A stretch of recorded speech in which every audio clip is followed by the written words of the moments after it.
in nonlinear pedagogy, there's kind of five big principles, and this is a fantastic book here for anyone that would be interested in exploring in more detail. I'm kind of giving a brief overview here, but this is a fantastic book, and I think there's a new version out as well. There's like a good bit of practical examples in it as well, which is really good. So there's five key principles, and I'll kind of start just going through some of them now. So I have two stars next to this. So representative learning design. So this is kind of, I suppose, the key, one of the key, I suppose, aspects of skill acquisition. So representative learning design. So learning needs to be situated in an environment that adequately represents the demands of the performance environment. So if we talk about improving a athlete environment relationship, we need to have an environment that kind of represents the demands of the performance environment. So it doesn't need to be the exact same, and good coaching is kind of scaling it to suit the needs of the athletes. And the main focus is making sure that the athlete will be interacting with similar information to inform their action. So it doesn't, like, in the constraint set approach, one of the kind of, or if we're applying some of these ideas in practice, one of the kind of misunderstandings is that it's kind of like just playing the game. It's not like we kind of, it's something I'll talk about in a later slide. It's like we kind of create elements of the game. So like we create slices of the game, and we give kind of players opportunities to explore that. So it's like, again, I'll get into it in a minute, but I don't want to get into it too much here. So manipulate constraints. So constraints, our coaches can use these to guide players towards solutions. And the key point is that, like, we don't use them to force a solution. And that's the mistake a lot of coaches, including myself, made when I was starting out with it. So constraints don't force. We use constraints to guide. So it's kind of like a guided discovery kind of approach. And there's three categories, which I'll also get into in a minute. There's task, environment, and organism. So organism is the like the personal constraints. The environment are the constraints of the environment, and then the task. So that's kind of like the rules, the area, etc.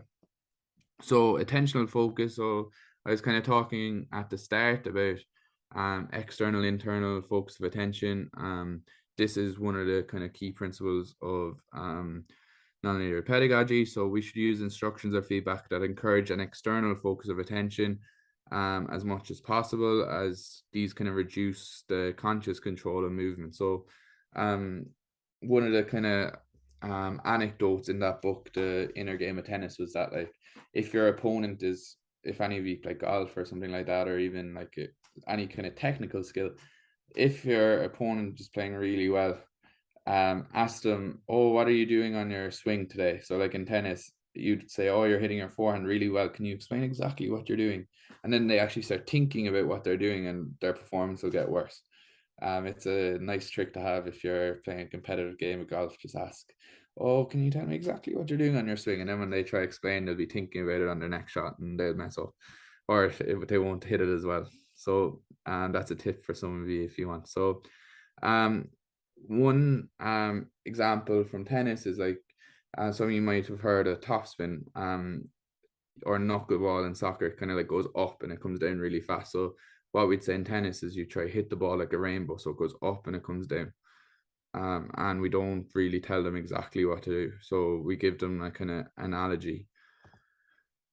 Ensuring functional variability is number 4. So in nonlinear pedagogy, variability is actually useful, and it's not something that we try to reduce. So we do reduce it, but we don't remove it. So like, it depends on like what the learner needs, how much we'd reduce it.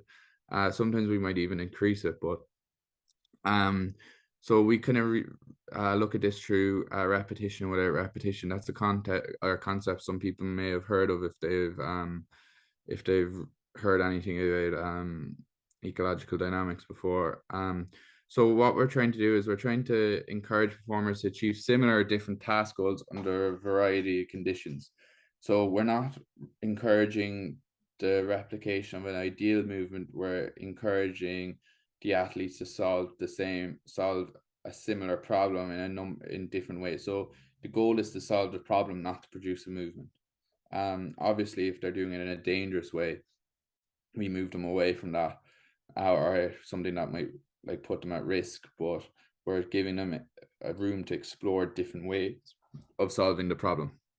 So the last one then is develop relevant information movement coupling. So we're going to try designing opportunities for action that are linked to the information. So where one of the concepts that we talked about was affordances. We're going to try keep the same. We're going to try keep affordances in the environment, and we're going to kind of encourage players to